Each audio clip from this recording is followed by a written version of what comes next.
Você pode nos assistir sempre na Rádio Vibe Mundial, no YouTube, mas também depois, durante a semana, no YouTube do Impassex. Mas você também está assistindo aí no Instagram Café com Sexologia. Horas. Temos uma convidada para trazer um assunto diferenciado hoje. Carolina Feminias. Carolina, obrigado por estar conosco. E você vai trazer um assunto interessante. Quero crer que seja mais do que interessante. Obrigada, Oswaldo. Obrigada pelo convite. Fico muito feliz. E para mim é bem interessante. Acho que para as pessoas, no geral, costuma ser também. E o que é que nós vamos falar, então? Então, o tema de hoje, né, relacionamentos alternativos, é um tema bem guarda-chuva.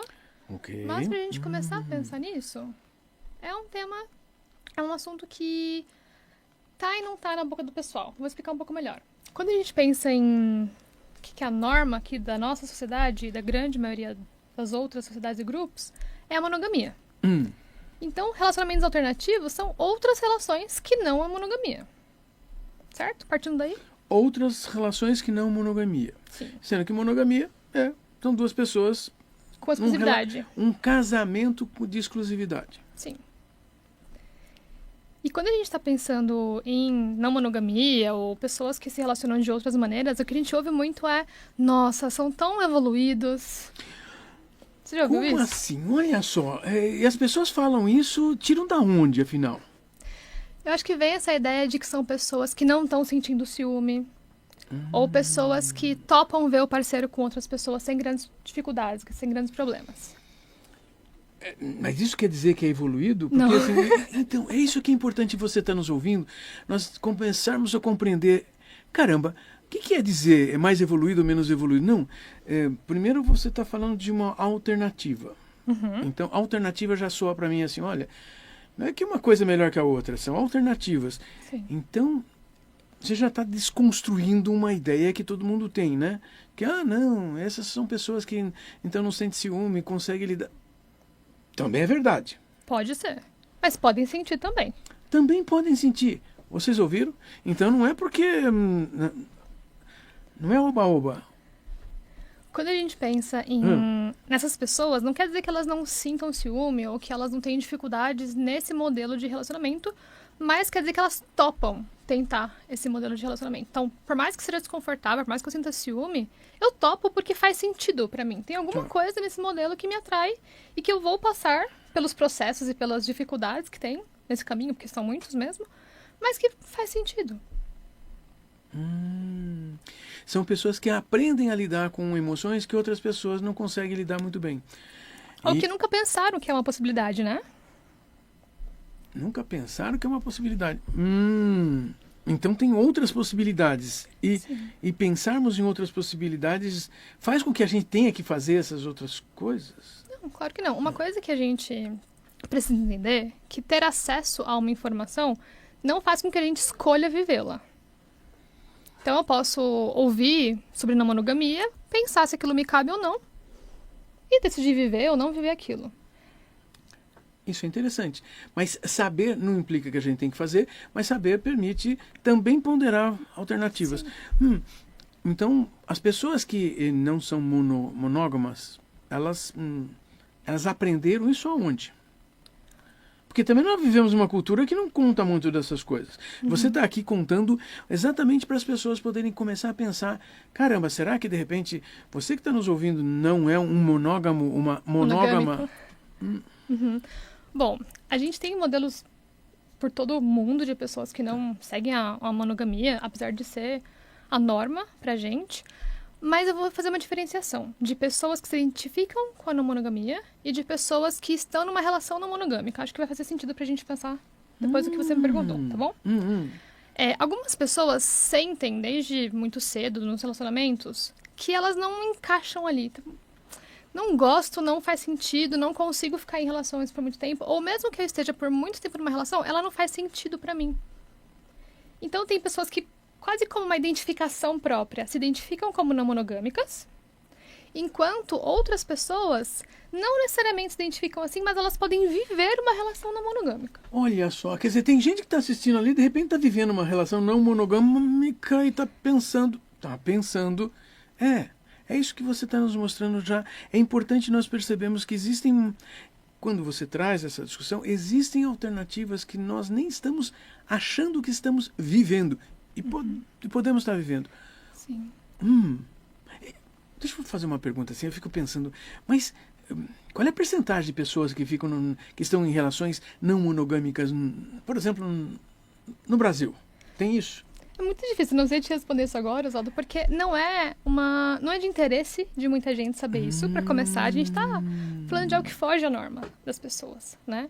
E muitas pessoas não conseguem categorizar direito o que é essa não monogamia que você vive, porque, inclusive, a gente pode chamar de não monogamias, porque são modelos e uma grande número de possibilidades de viver isso. Então, por exemplo, você deve conhecer o termo relacionamento aberto. Para algumas pessoas, isso não é monogamia. Não é não monogamia, desculpa. Para outras pessoas, é. Algumas pessoas vão viver modelos de trisal. Outras pessoas vão viver modelos de poliamor, com muitos outros parceiros, não só 3, 4, mais. Então é difícil você categorizar quem vive qual modelo. Entende? Claro, porque essas categorizações também soa para mim que estão sendo feitas nas últimas décadas, onde nem se discutia isso direito antes. Existiam, mas não se discutia, né? Existiu e não se discutiu. E quando você fala de relacionamento aberto, essa também pode ser uma série de possibilidades, mas a gente também usava algumas frases ou nomes ou nomenclaturas simplesmente para, inclusive, dizer que não eram bons. Relacionamento aberto. E aquele sujeito é casado, mas ele tem a filial. Isso é um relacionamento não monogâmico, porque ele não tem só esse relacionamento. A gente tem de considerar, dentro da não monogamia ética, a consensualidade. Que é, as pessoas envolvidas, as partes envolvidas, sabem que elas estão numa relação que não é exclusividade? Porque se a gente for pensar em traição, vivemos, né, temos muitos modelos disso. Mas uma relação em que as partes sabem, e de preferência, que todos tenham o mesmo direito de poder experimentar isso, aí não é tão comum. Então, quando você fala de não monogamias aqui hoje, você está contando que existem acordos organizados, as pessoas envolvidas estão sabendo no que estão se envolvendo. Sim. Não é... Puxa, é um compromisso de relacionamento. Sim. E não só um compromisso, mas é um relacionamento que, geralmente, ele é estruturado, ele é discutido, conversado, no início, no meio, mas em algum momento é necessário conversar. A comunicação para construir essa relação, ela é necessária. Muitas vezes, conversas dentro da não monogamia acontecem de maneiras quase... Sim, tem que acontecer, obrigatórias, enquanto na monogamia, a gente vê que tem casais que nunca discutiram coisas básicas e importantes. Por exemplo, o que é traição para você? Olha... A traição é só uma relação sexual com alguém de fora? Ou se eu curti uma foto no Instagram de uma mulher de biquíni, isso já é considerado traição? Depende. Na não monogamia, as pessoas costumam discutir esses pontos. Do que cada um considera uma traição ou não, quais são acordos, o que me deixa satisfeito, seguro nessa relação ou não. Expressar, conversar, combinar como deve ser feito é uma coisa que tem uma grande importância nesse guarda-chuva que você disse dos relacionamentos alternativos. Sim. E isso significa que nós não estamos falando de traições, nós estamos falando de pessoas que sabem o que estão fazendo e isso, nossa... Exatamente. Embora seja muito difícil a gente saber quantas pessoas estão nessas práticas ou nessas vivências hoje, você já está contando e lembrando, são práticas que sempre existiram, mas nós estamos falando dessas que têm um grau de comunicação, de combinar, diferente de uma traição ou das pessoas envolvidas não estarem sabendo do que estão envolvidas numa situação de não exclusividade. Exatamente. Uau! Então, se isso sempre existiu.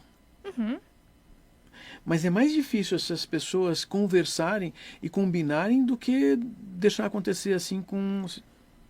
É mais difícil e não é muito indicado também, né? Porque você está partindo de um modelo que você não sabe como funciona. A monogamia, por ser uma coisa socialmente até imposta a gente tem regras implícitas e algumas mais explícitas. Então, regras explícitas. exclusividade de relacionamento.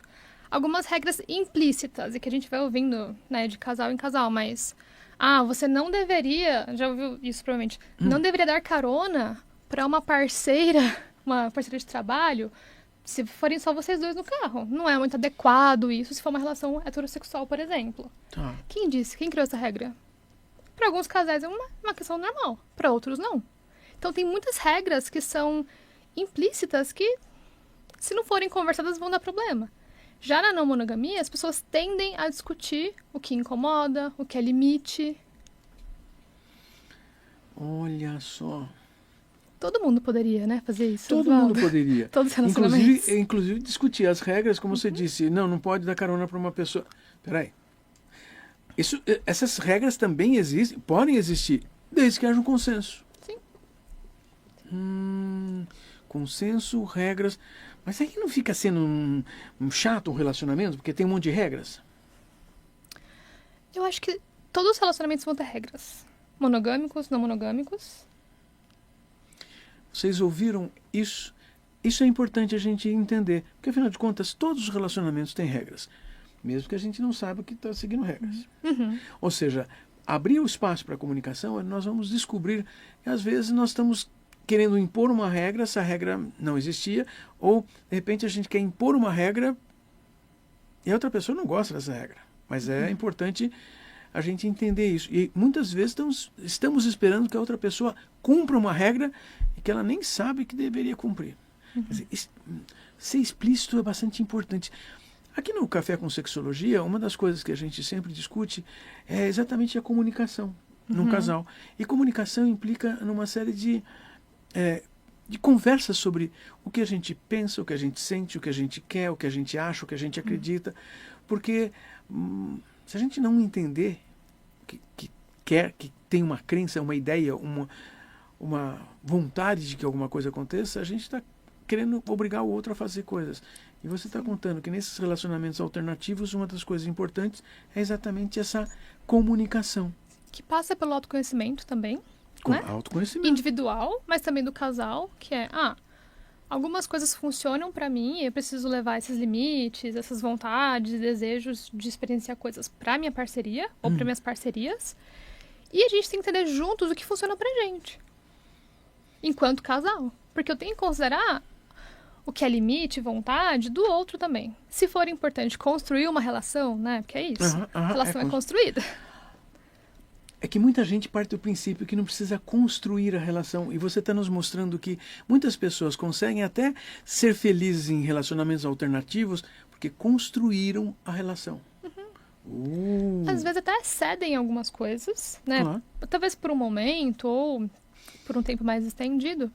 Mas de que a gente chega num ponto que os dois sentem que estão ganhando, de alguma maneira. Né? Chegar no meio termo. Para as duas pessoas quando elas estão mais distanciadas nos acordos. Tem quem chame de regras, tem quem chame de acordo, independentemente da nomenclatura, é você entender com a sua parceria onde cada um pode chegar junto. É mais comum essas pessoas envolvidas nesses relacionamentos alternativos fazerem essas conversas, então, do que os ditos casais monogâmicos. Sim. E uma coisa importante que é rever esses acordos depois de um tempo.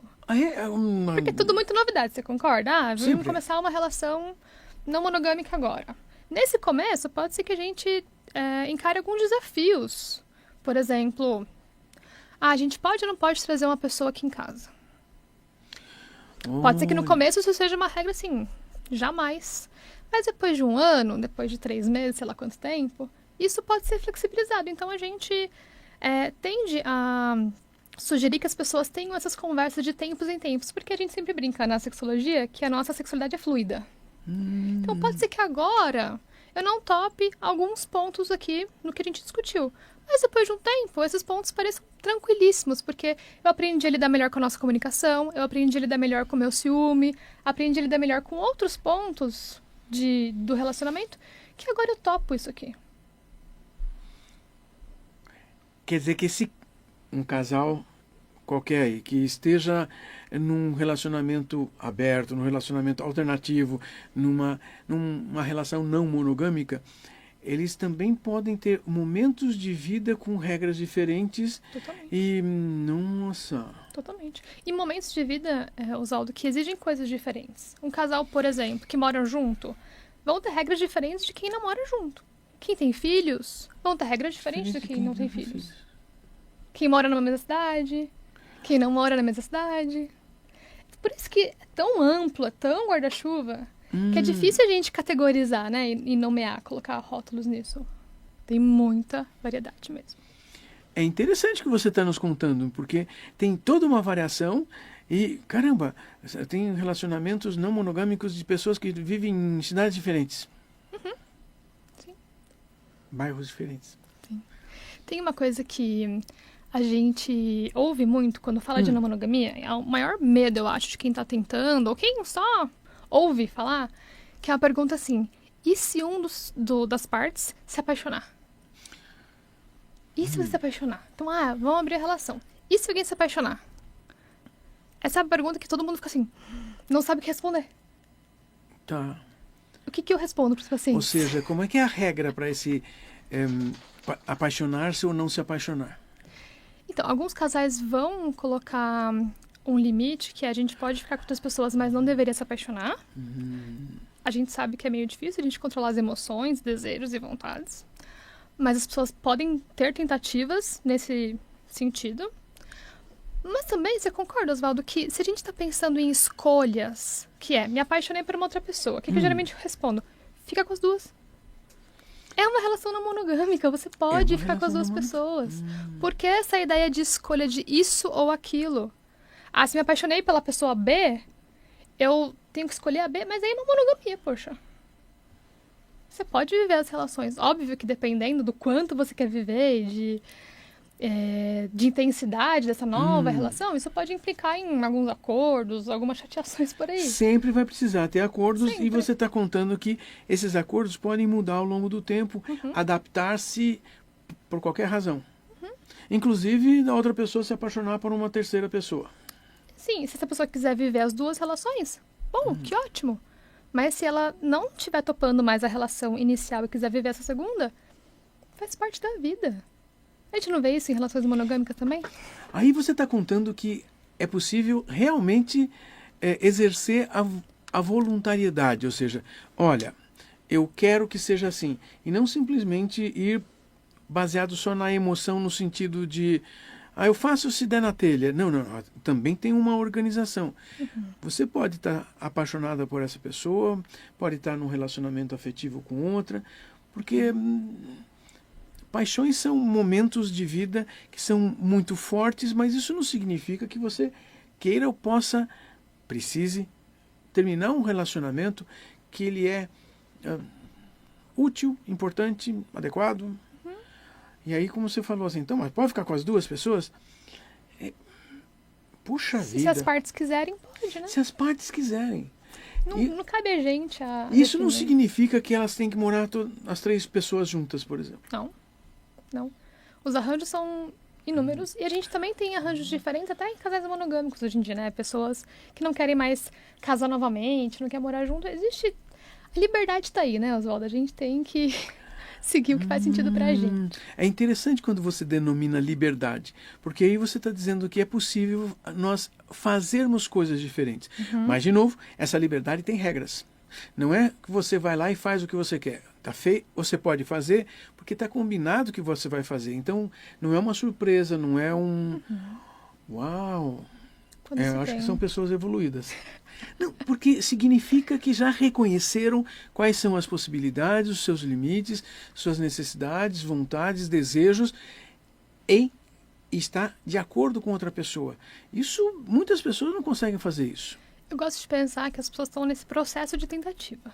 Ok. Porque não é tão rápido, não é porque você decidiu que vai viver uma relação não monogâmica que tudo ficou fácil para você. Então as pessoas vão cometer erros e vão ter defeitos e vão ter dificuldades. Quando a gente pensa na não monogamia enquanto teoria, né, o que deveria ser seguido, grupo, a gente tem várias exigências para se considerar não monogamia ou não. Mas, pensando no nosso papel, principalmente da clínica, de sexólogos e psicólogos, a gente tem que entender e levar o nosso paciente a entender o que faz sentido para ele ou para ela. Ou pra Agora ela. você traz uma outra coisa importante. Vocês que estão assistindo, vocês sabem que a maior parte dos nossos convidados aqui são da área de psicologia. E nós temos uma compreensão de mundo em que as pessoas têm direito de fazer o que desejem, desde que, é claro, lidem com as consequências, mas não somos nós que definimos ou decidimos. E você está contando que se alguém procura a gente no consultório com essa discussão, a solução da situação vai ser trazida por essa pessoa, não por nós. Isso é importante estar registrando para todo mundo estar ouvindo. Sim, o mais importante não é a pessoa se adequar ao grupo, às regras daquele grupo, porque não, isso acaba sendo um pouco violento com essa pessoa, nesse momento inicial, principalmente. É a gente levar a pessoa a entender o que faz sentido para ela, o que ela quer viver, e talvez o que ela queira viver não segue 100% as regras do grupo, mas ela quer viver um meio termo disso. É o que faz sentido para ela, é o que ela quer viver, então a gente tem que respeitar. Olha só, já tivemos um episódio super interessante aqui com a psicóloga Carolina Feminias. Ela trabalha com essas questões de sexualidade, sexologia, psicologia. Ela também fez o nosso curso de especialização em sexologia aplicada, há bastante tempo já. E vejam, essa discussão que ela traz é mais uma demonstração do para que muitas vezes nós precisamos de um acolhimento terapêutico para poder ter aonde debater, conversar, discutir, para a gente saber o que fazer. Você teria alguma palavrinha aí, alguma mensagem para passar para as pessoas que estão ouvindo? Eu acho que as pessoas deveriam perguntar se elas estão vivendo as relações que elas queriam estar vivendo. E se não estiverem, não estão tão satisfeitas, buscar ajuda, ou buscar conversar, buscar informações na internet. Não só o que é ideal dentro dos grupos, mas o que é vivido, o que é possível dentro de cada grupo mesmo. Isso é bastante interessante. Eu tenho que agradecer a tua participação. Foi ótimo estar conversando com você aqui. Também é importante que vocês que estão ouvindo saibam que, olha, vocês podem assistir de novo, olha, no YouTube da Rádio Vibe Mundial, no YouTube do Impassex. Também tem um canal no YouTube só do Café com Sexologia para nós termos todos os episódios lá. Tem uma novidade aí. Nessas próximas semanas nós vamos estar anunciando que nós temos um livro que vai ser um resumo de todas as participações dos primeiros 120 episódios. 2 livros. E já estou falando aqui, olhando para o nosso companheiro aqui, o Felipe Vaz, que ele é jornalista, ele cuida de uma série de coisas dessas discussões e ele que está fazendo a diagramação do livro. Já temos que agradecer o Felipe.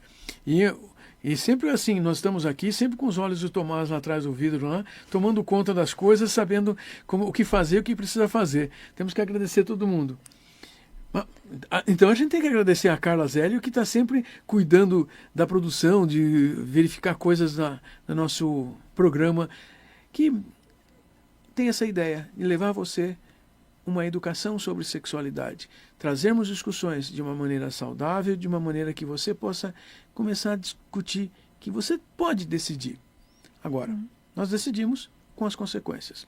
E quero deixar com vocês essa mensagem e lembrar que todo domingo à noite, 8h30 da noite, nós estaremos aqui com novos programas, novos episódios, novos convidados, assuntos diferentes. E para que assuntos diferentes? O mundo da sexualidade é extremamente aberto, intenso, extenso e precisamos aprender mais com essas informações para nós podermos tomar alguma decisão. Agradeço vocês, agradeço a audiência de vocês, vocês que nos assistem hoje, amanhã, semana que vem, e nos vemos semana que vem. Até mais, gente.